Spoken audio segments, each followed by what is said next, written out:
Anti-gravity systems.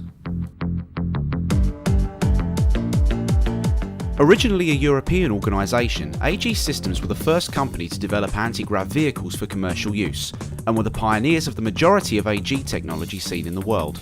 They were founded by Pierre Belmondo in 2017, and because of his philosophy of developing the technology for the good of mankind, they have always valued technological experimentation over racing prowess. They were also indirectly responsible for the formation of 3 other teams. When AG Systems were bought by a Japanese consortium, the gap left in Europe was filled by Pfizer.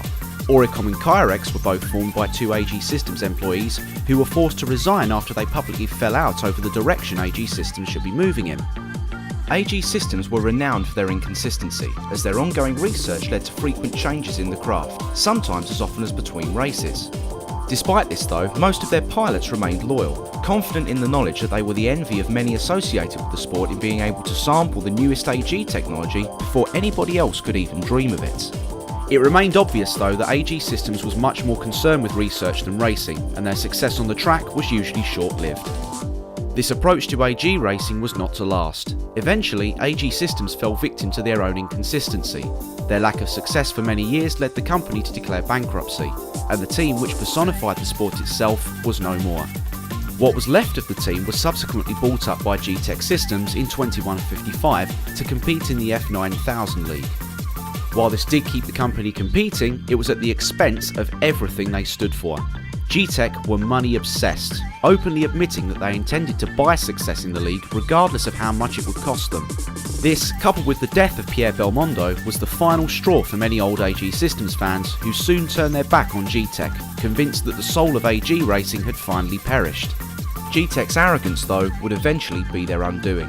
The collapse of the league revealed colossal financial irregularities in G-Tech's accounts, suggesting that they were effectively being funded solely through backhanders from the corrupt Overtel Corporation. When this emerged, they had absolutely no defence. G-Tech was shut down on the spot. From the ashes of G-Tech, the phoenix of a new AG Systems arose. In 2171, the team were reformed, going back to the philosophy of their founder and their roots in AG racing. Due to their long absence, their reintroduction to the league was a shaky one, especially competing with those long-standing teams that survived the fall of the F9000. However, over the years they grew in confidence, and later went on to win the 2206 season following the disqualification of Triakis.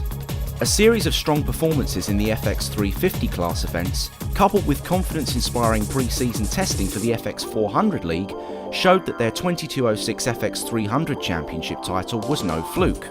Their strong position in the FX400 League shows the resilience of a team who deserved to be at the forefront of the sport. And considering their founder was the man responsible for the existence of AG technology in the first place, there are few who could argue.